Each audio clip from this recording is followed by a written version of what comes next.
Alan, it's David Rutherford, Alan. Hi, Dave. Good evening, how are you? I just had to run to the phone. Oh, really? uh, Another case of typing being something at the up. other end of the I've got a house. request to type something up. I So don't know here if we you are, know it, but the first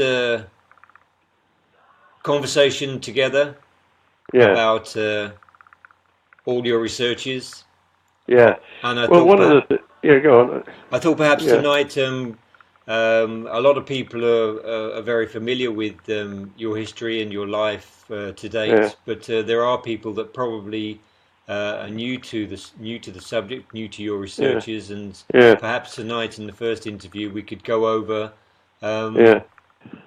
some things about your early life and how you got interested in things you did get interested Aye, in. aye. Well, go ahead. What do you start with? Start at the beginning, Alan. Your parents, My parents, yeah. as working class people, uh, I was born. They were renting two rooms in an aunt of my mother's. I had my older brother and two other brothers were born there. They then got a little council house when I was, I think, about 3 or 4 years old. And I remember it seemed huge to me in this time, Where was this? What part Uh, of the country was this, Alan? it was in Splott in Cardiff, I see, yes. Splott, and we moved to a place. The next district was called Tremorfa, Tremorfa, which means a town on the moors. And I was there then in Tremorfa, and we moved to a slightly larger house until I was in my early 20s, Went to college at the age of 18. You had a choice of either going in the army for 2 years or going to college first and going in the army and come out to college. And I decided to go to college first.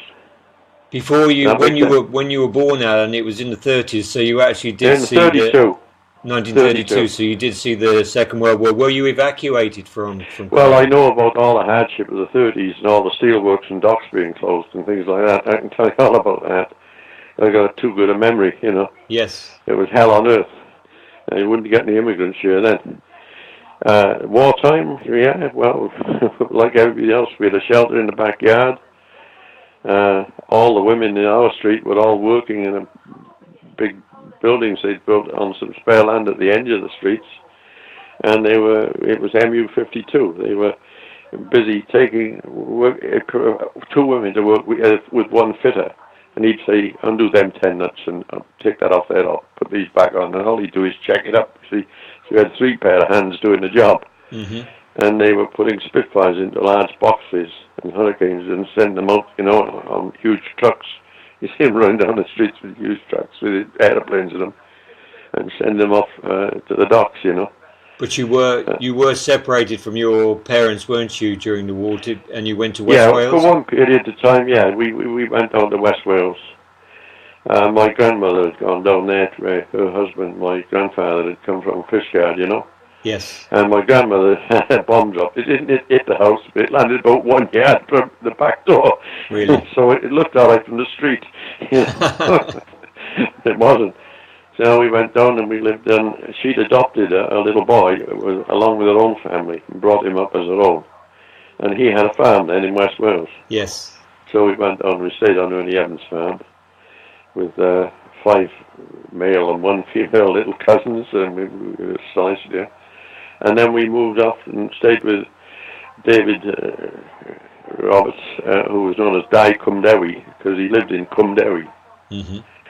Cumdewi is a tiny house, well, a big house in a small bungalow. The road down to it is now grown over, but it's an old house in the middle of a valley.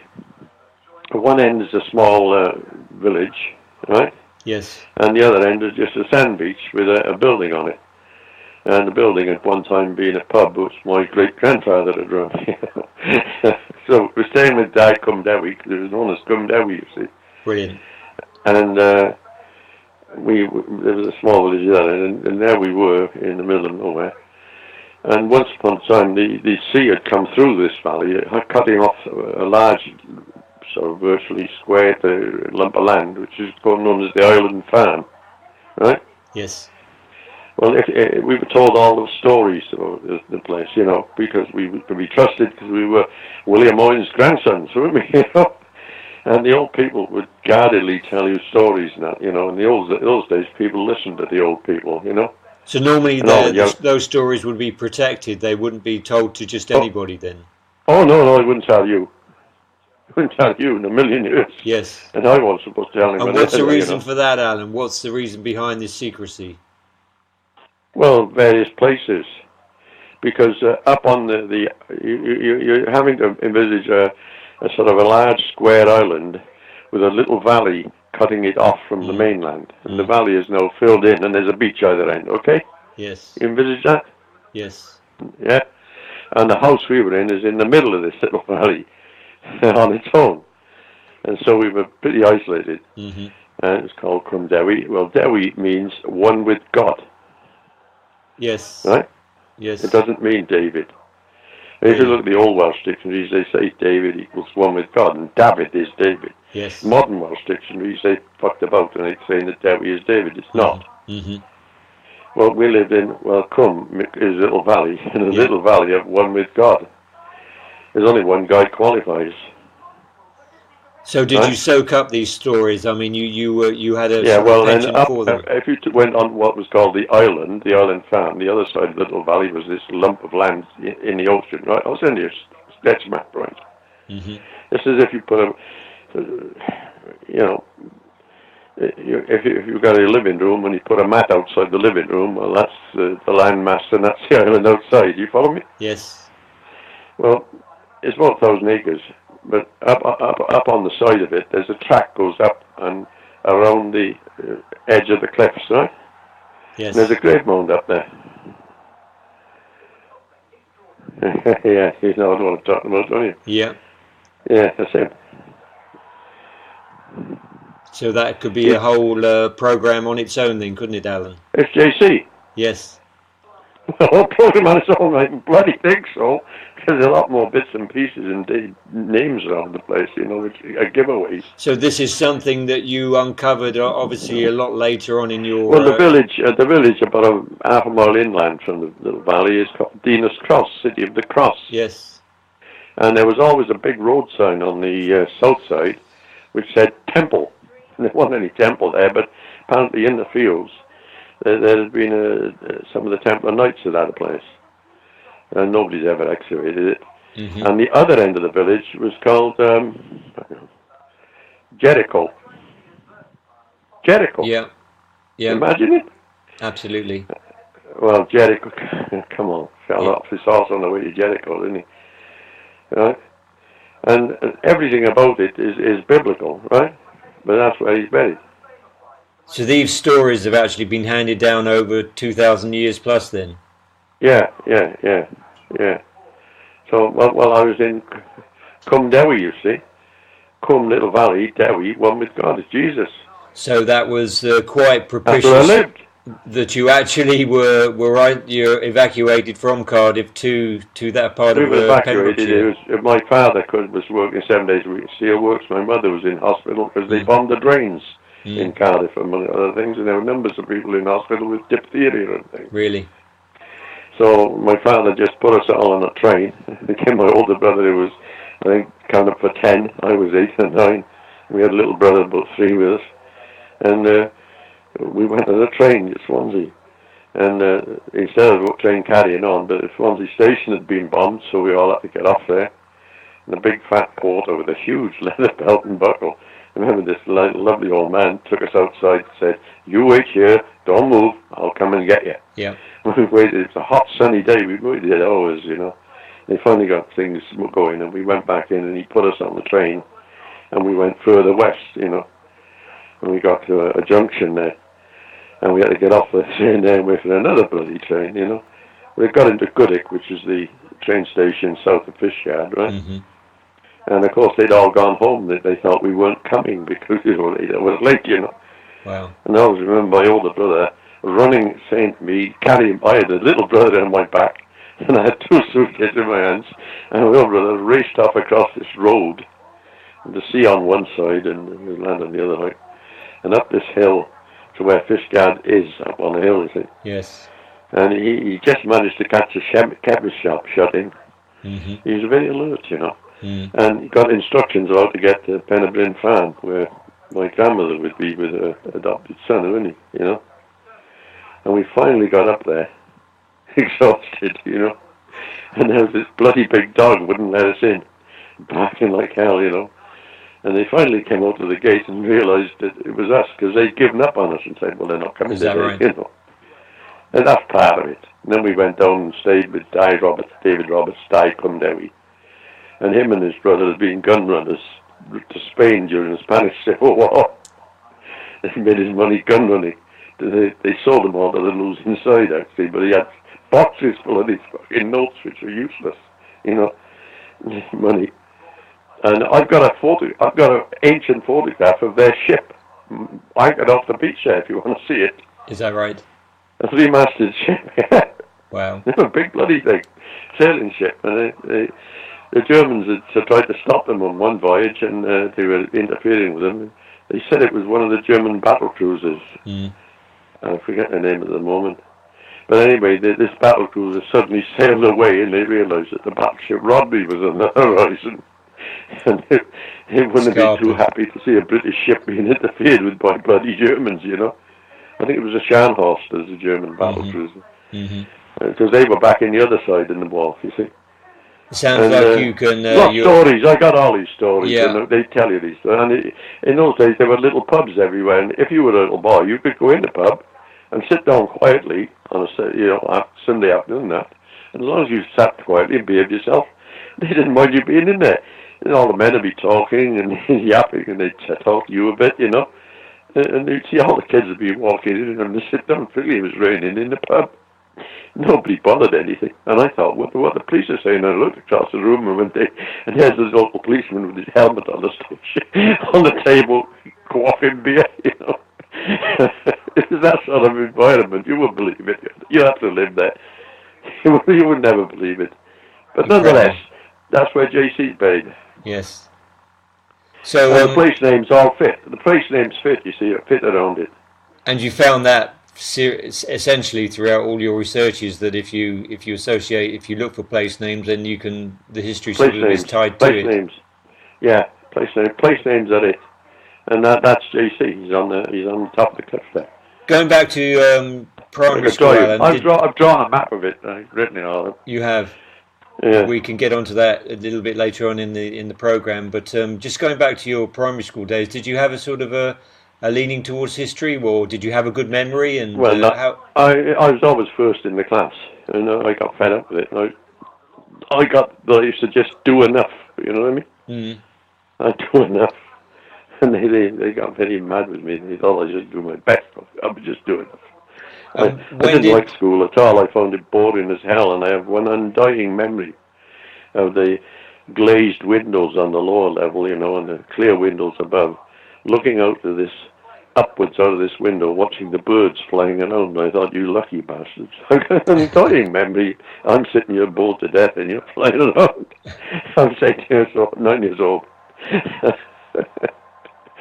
It's a funny world, isn't it? So when did you obviously history became a passion for you? When did that actually manifest itself, Alan?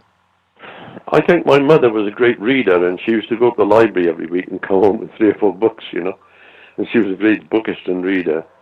And I sort of took an interest in history when I listened to the old people down there, I think, That was the beginning. I thought it was a lot more interesting than hearing it from them, their version, than others, you see. Yes. Uncle Di from Derby, him and his brother and others had been gun run into the Spanish Civil War. He had stories.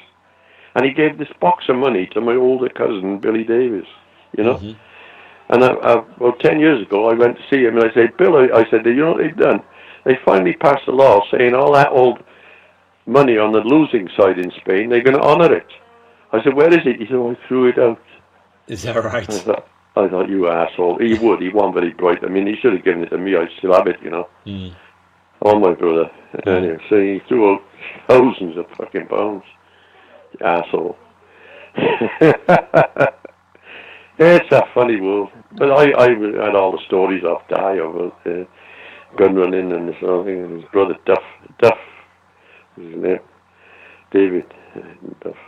So you said you went David to Roberts and Di Roberts. you said you went to college, Alan. Did you Yeah. study history in college? Yeah, I did. I did a general degree, economics and history. I didn't do a specific degree. I was, I was. I don't think I was well advised or guided by anyone. They didn't seem to bother with you in those days. They were just after the war. I think teaching was a mess. They had chaos.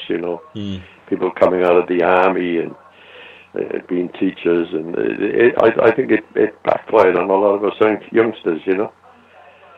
It wasn't an easy period. And some people stayed in the army for a few years because they were officers, and if they get up a rank or two, they could get a bigger pension and all that. So it wasn't a good era for young kids and young people at all. I managed to get a degree anyway, and I got out into industry, put it that way. And you were quite successful in industry, weren't you, Alan? You learned a lot of things. Oh yeah. I managed a large department, and I became a consultant at a big Yankee firm. When the Govan shipyards went bust, I am the Swede. They said they wanted somebody to go in and restart the Govan shipyards. It's a famous episode. I don't know if you know it. Yes. The workers occupied the yards and wouldn't let the management in. Well, of course, they ran out of the necessary order forms and different, procedure, logging of what's next, And they sent in a Swede. Well, I was working for the Swedish branch of an American company. Mm-hmm. So I arrived, and I wasn't Swedish, and I wasn't American, I was Welsh, They were all amazed. So I wrote the master plan to restart the Govan shipyards. And I've done other work with other shipyards, and mainly steelworks for them anyway. So I worked in the steelworks, you see. I was chief industrial engineer for the GKN Steelworks in Cardiff, and they had 8 factories. I had a brain, and they recognised it, So how old were you at this time then, Alan? Oh, I was getting out of the 40s, I suppose. Right, I don't quite remember. I was in 40s, I think. So you were actually obviously researching history at that time concurrently with... I did as a hobby. Yes. I did as a hobby. Because you spent time in Italy as well. So you were in Italy as well, weren't you? Yes, I went to Italy and did some big stuff out there. One place they were going to build a brand new shipyard, and all they had was a space of ground, And I had a master plan, the shipyard with them. I wrote the master plan to Riva Tricoso, which became known as the Queen of Shipyards. It was that good. Is that right? I worked in Ancona, did a job on there, a few other places. I was well liked in Italy. They thought I was a bloody genius. I think they were right. Did you visit museums in Italy and while you were there? Yeah. Went around looking at museums, and I had something to do on a weekend, and I always was a bit that way, Yes. And I always found out about the Italian sort of writings and and that sort of thing. And I thought, well, I've seen this before, it looks very familiar to me, It's the same bloody alphabet. At some point, you must have become suspicious about what you were reading about established historical events and what you were actually finding going back to original documents. When did that when did you start to sort of wake up to the fact that maybe what we were given was not actually true? Oh, when I was in college, and I was very unpopular with the. Is that right? Way back then. Don't be stupid. Don't be crazy. I thought, well, I'm not a crazy boy. You're telling me there's an era where about 500 years nothing happened? I don't believe that. And it seemed odd to me. The Trojan War is the answer. It can't be right. It's 12 or 1300 BC. It's 640 BC. I researched that. Once you had that, the whole of the rest of it is easy. When did you? Everything falls in place. So when did you research the dates of the Trojan War? Then was that in college? I started into it then. Is that right? And I'll come back to this one day. I've got to come back to this. There's something bloody wrong here. So and the thing is that people teaching history, that's what they've learned, and that they tell you what they've learned and what's in the books. So when you say your books are all bloody wrong, it's like saying you're an army, but we've taken all your ammunition away. You go and fight a war, but you've got no ammunition. Does that make sense? It does. I mean, essentially, what your central research has been in and during is what is so called the Dark Ages, and it's Yeah, far there aren't from. any dark ages. There aren't any Dark Ages, They exactly. can't have you can't have a dark age. No. Come on, it's fucking nonsense. Yeah. You know, it's a nonsense, isn't it? So that's the story of me in a nutshell. I've forgotten most of it, but I was regarded as quite a big figure in the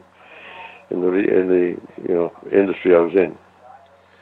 And when And you. in government shipyards up in Scotland, the workers occupied the yards and barricaded themselves in. It's famous. Yes. Photographs all over the press with barricades across the gates, like the French Revolution. Yeah. And I was sent up there. And I was acceptable, see, because government in Scotland was very, areas of it, the shipyards are Protestant, and the other areas are Catholic. Mm-hmm. And they were very much good. And the Irish had come over, and the Irish women, the Irish Scots were sort of Catholics, and the others, it was not an easy place to be. Well, my father's a Catholic, and my mother's a Baptist, you see. So I was perfect, and I was Welsh, I wasn't English. I was wholly acceptable.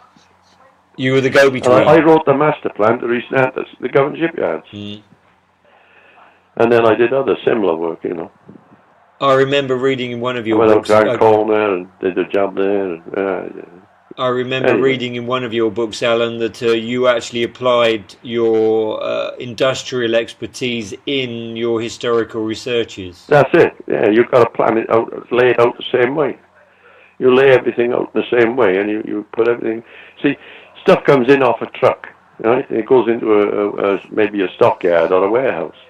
Then it's taken out of there, and it's machined in one shop and planned and buggered about or cleaned. Then it goes to a cleaning place, and then it's machined again or added to other bits.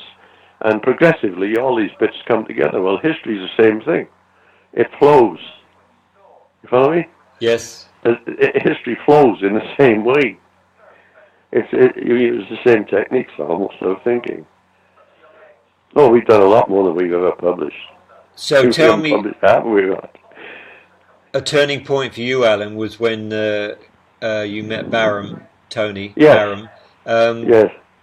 Can you tell me when that was and how you actually met? Oh, I don't know. It was to do with a dog or something at the time. And he came to see me about the bloody dog.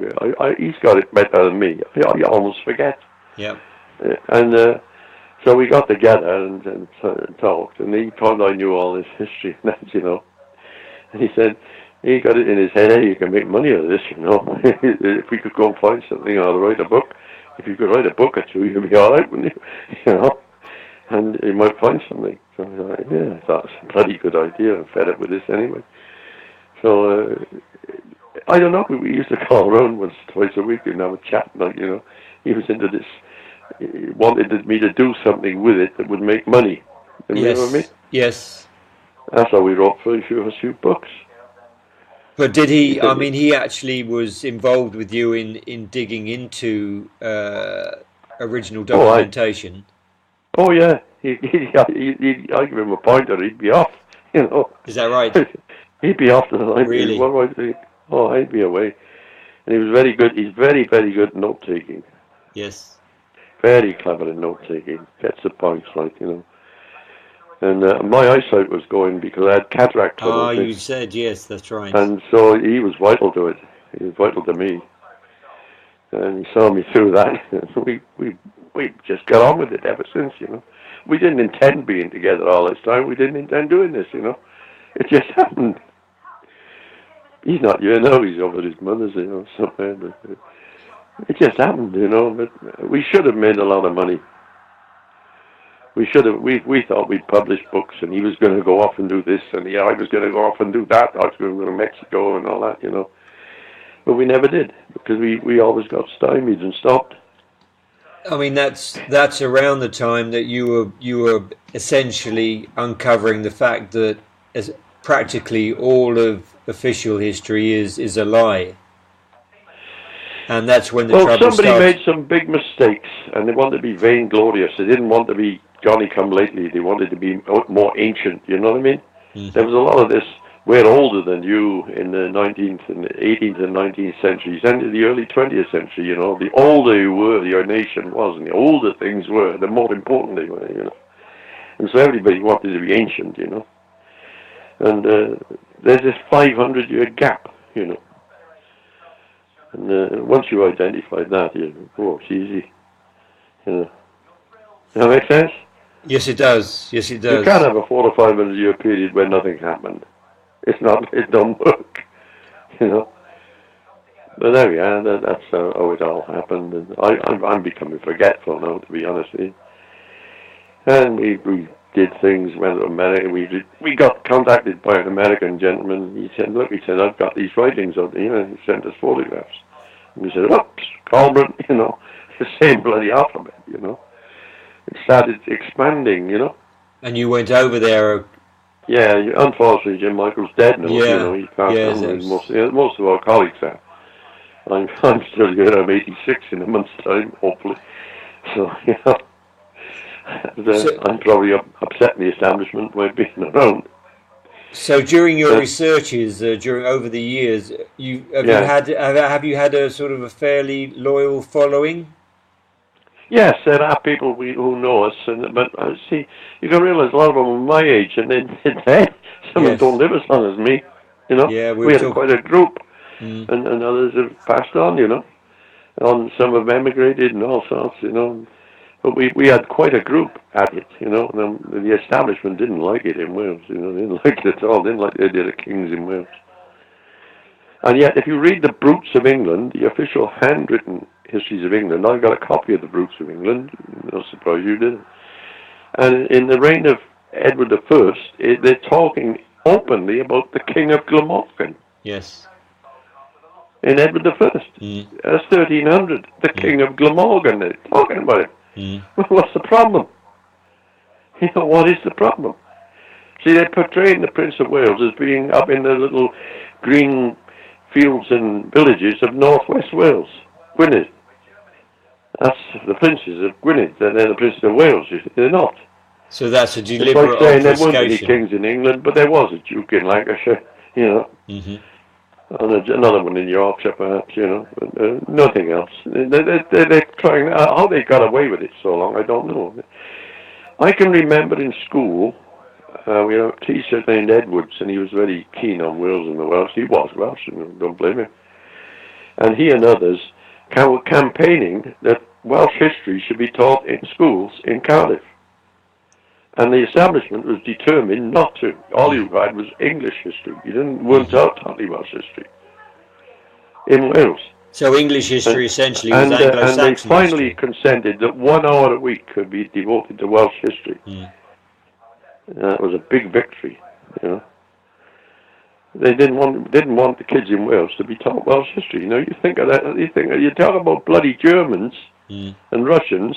You tell me London's any different? In that respect, no. No fucking way they're not. They like a United Kingdom, which is them and the servants. Anyway. Oh, they wouldn't have it at all. You couldn't teach Welsh history in Welsh schools in Cardiff. It's outrageous. The battle was won, and it was allowed to have 1 period a week in Welsh history. So the tentacles of your researches have actually spread out from South Wales to the Middle East, to North America, to South America. How did you trace back and away from Glamorgan and Gwent? Was it the language? Was it Colburn? Was it? Well, I'd realised that the alphabets in Italy and the inscriptions were the same. So it was logical to say, well, I don't know where we come from. And then I looked at the old British legends. Oh, we're Trojans, you see. Well, then we did work on the Trojan War. And nobody's really researched the Trojan War before. I'm telling you, nobody's researched it. And we came up with 650 BC, not 1300 or 1400, you know. Well, that solved everything. Once you fix the Trojan War, it's about 638 BC, right? Yes. Not 1200 BC. Like. Once you do that, everything falls into place. The people who went to it, half the Trojans then went to Italy when they got certain writing with them, obviously, right? Yeah. And the other half came to Britain and they had writings with them. Well, when I worked in Italy in the shipyards, I nothing much to do on weekends. I used to travel around and have a look at places, museums, and all sorts. And I could see the same bloody alphabet. So I hang about, same bloody alphabet. Mm. It's all over Italy, and it's pre-Roman, Mm-hmm. the Etruscans. Yes. And then they say, it's in Wales. Whoa, it started that, And I found it was up in Switzerland. I went up and had a look up there. And so I was telling him about this. He said, hey, there's money in this. We can make money in this, And I thought, he's right, But I didn't think we'd have the bloody problems we have. But then when we got to Wales, there were some catches. One guy left school. I was visited by his former headmaster in school and one of the women who sat with him as a girl in the same class, right? Yes. He'd awarded himself a bogus degree, and the university had never heard of him, right? Mm-hmm. And he said he didn't even have a bloody O-level, his headmaster said. He said, an absolute outrageous kid in school, a real pest, Yes. Well, this guy awarded himself a degree, and he was getting £500,000 a year in 20, 30 years ago, which is worth a hell of a lot now. A bad year to be 250,000 in grants. Well, a grant is taxable. He had a little shack in Swansea Docks, and he'd set up the Glamorgan Gwent Archaeological Trust Company Limited. He sat there with his bogus degree and his two labourers, who I wouldn't have employed, shoveling shit, right? And a little secretary, and the money flowed in. And only twice was he ever asked to go out and do work, and he made a balls of each time. They had to fetch in the Cotswolds Archaeological Society and another from Gloucestershire to finish the job. But the thing is that he was getting a about £500,000 a year. Well, he didn't keep that. What we think was happening was this. We found you could get information from councils. They can't refuse to give it you, right? No? Yeah. Is it?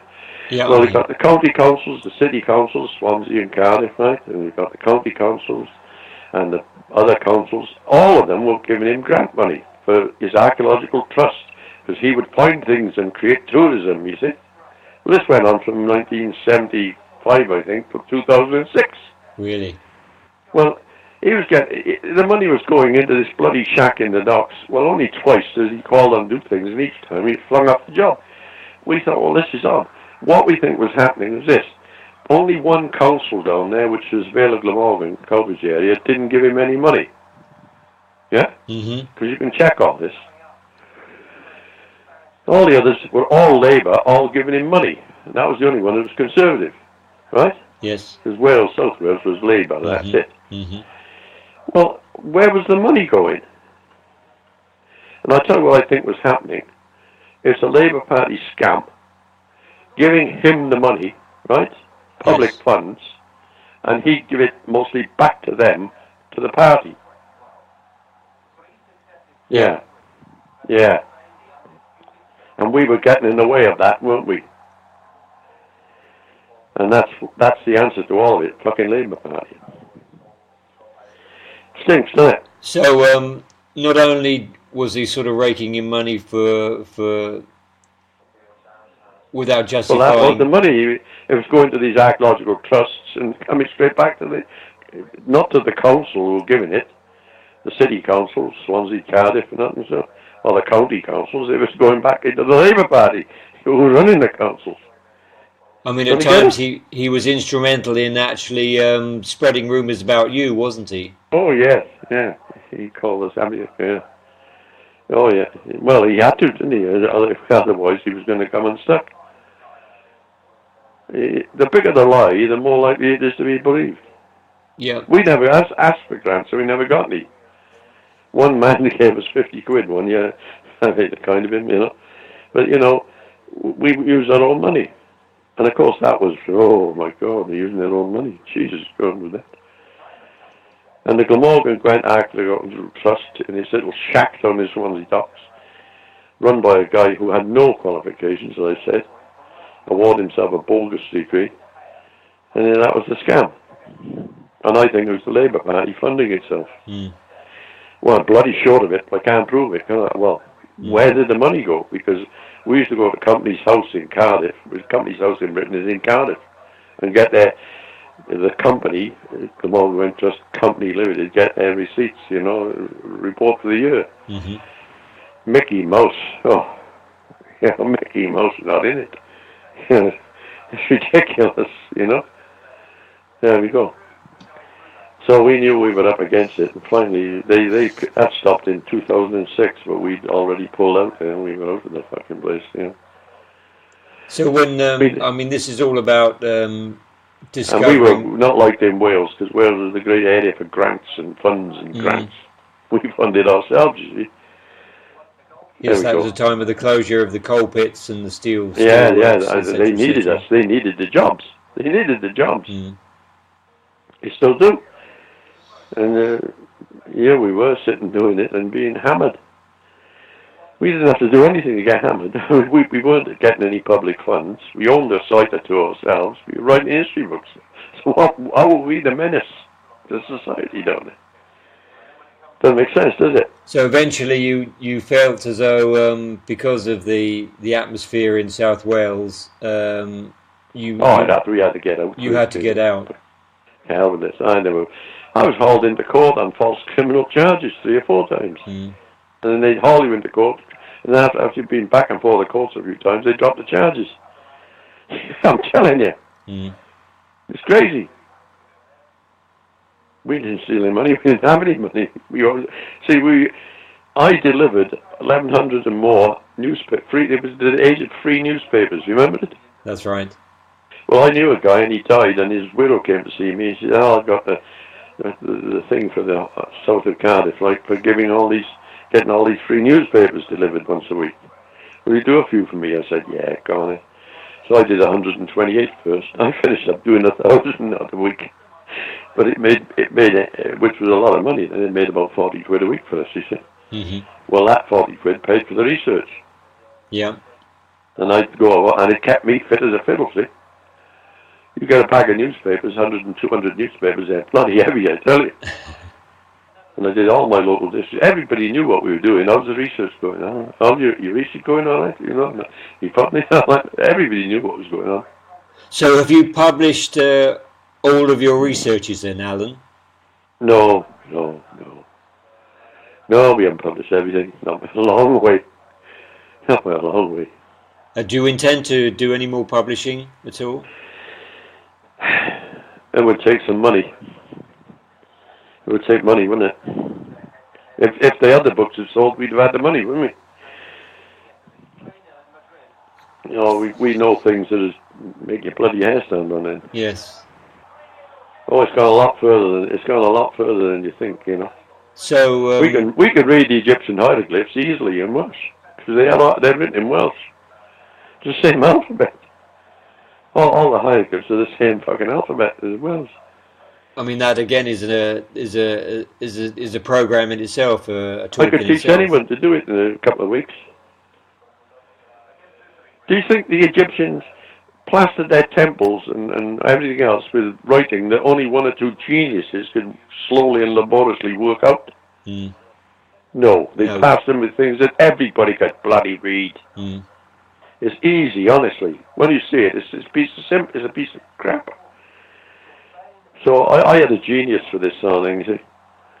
And then we found the Etruscan stuff in Italy. It was exactly the same alphabet. So we said, okay, let's have a look.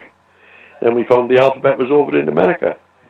So we're talking about a migration of peoples with the language from Egypt up through the Palestine and then up to Troy. Well, that fits with the neglected and abandoned ancient histories, you see.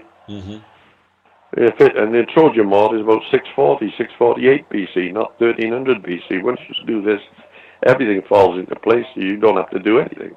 It flops into place for you, So it's up in right here, and it's in northern Italy and parts of Switzerland, the same alphabet all over the place. You find it everywhere. And it's in Britain, obviously. Bits of, It's a joke, isn't it? So, And an American wrote to me, and he came over to see us. Flew over straight away. Yeah, Al, he said, look at this stuff you got. He'd got hold of it somehow. He said, we've got Jim Michael. yeah. We got the same alphabet in the American. I'm sure it's the same. Everybody was doing, jumping up and down, you know. I said, well, let's have a look, you know. It was the same. Did he have it upside down or back to front? Eh? He had the thing upside down or back to front, didn't he? It was back to front. He turned it back. He didn't know which was A and which was B and C. We did. Yeah. But we said, oh, so that's A, that's an X, that's P, and that's Q. You know, well, no Q in mouse, but you know what I mean.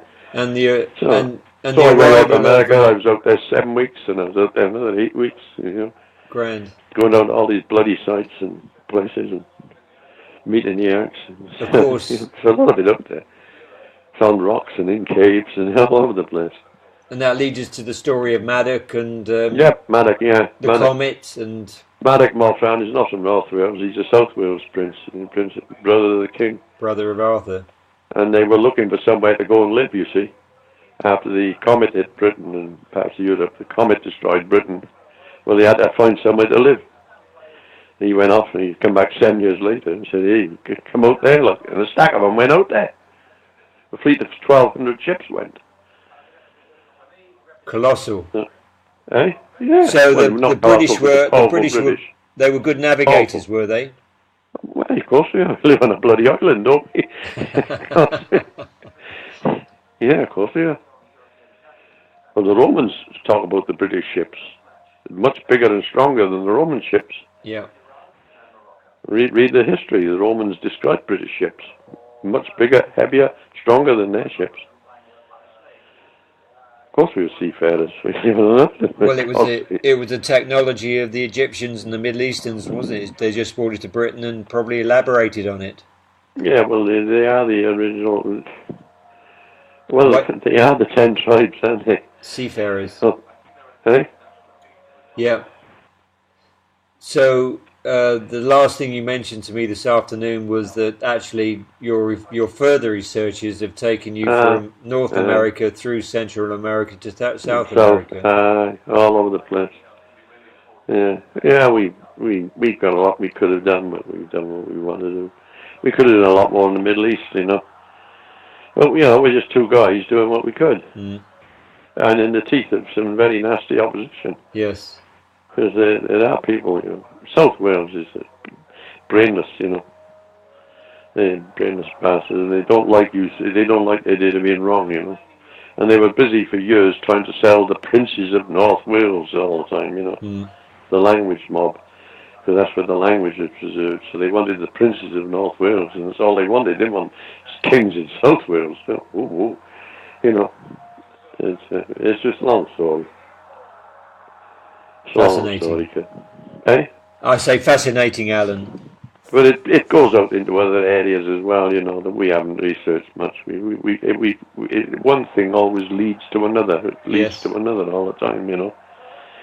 We could have written more stuff, books, but why bother with them? Can't sell the bloody ones we did anyway. All we got was shit. Well, as I explained this afternoon, that publishing techniques have changed in the last 30 years quite radically. And if you're interested in sort of having a chat about new ways of marketing and publishing, then the group that I'm involved with on Facebook, they're a keen enthusiast to disseminate your researches. Go ahead. Do a deal with us, and we'll go ahead. That'd be brilliant. Yeah. Do you? There is. You sent the cross to the stone to the stone to America. Yeah. Do you plan to send any other things to America, Alan? Or yeah, we're thinking of it. Yeah. Well, why is that really good? Yeah. Well, there's an army of people that are hoping that you don't, Alan. But maybe we can. Maybe that's something that will develop. Well, how much is a cross worth? If you think about it. In a way, it's worth nothing, and in a way, it's priceless. It's priceless, isn't it? Yes. It weighs. It's heavy, several pounds of silver. Yes. With the same mix of impurities as you'd find in that era, because we had tiny slivers that's taken off the back and sent to the laboratory for analysis. Yeah. And it was, it weighed 3 pounds, 4 ounces, and that. Mm. It's not a silly little thing like you put on your neck. Again, the excavation at St. Peter's is another program, I think, Alan, because that deserves the whole program to itself. What went on there, yeah, and how you came to understand the importance of St. Peter's. And well, there's another place up there. There's a place up there that I've now started to tell people about. I've told some of the people in Wales. The actual tomb of Arthur is there. You know, I don't know what to do. I've had enough, and we know of other places that we've never said anything about. You know, we can't. I'm just fed up with the whole bloody thing. And the man who they were backing, saying he was a local genius, left school at 14 without even a fucking A-level, O-level, right? And they thought he was a genius. And I think they've made such a bloody mess of it in the South Wales. They want me dead so they can sort it out. Well, I'm not about to oblige them. Exactly. That's the feelings of quite a number of people, Alan. Well, I don't know who these number of people are. We don't know anyone. All I can say is they're all hiding. But we're not getting anywhere with the establishment, do we? You'd think they'd want the jobs that this would create, wouldn't you? Absolutely. Wouldn't they want all the jobs it would create? But it seems as though government say one thing and do exactly the opposite, and they have done for a long time. So, yeah. Well, they're going to come unstuck one day if they don't do something. I don't want to rock the boat, but a bit of sanity is called for. I mean, King Arthur in middle of England and Somerset, and that's rubbish. You know, there's nothing there. There's no dynasty there. There's nothing. You know, it's madness. Yeah, Glastonbury is it's an obfuscation, isn't it? It's a diversion. It's a diversion. Yeah. Anything to get away from the truth.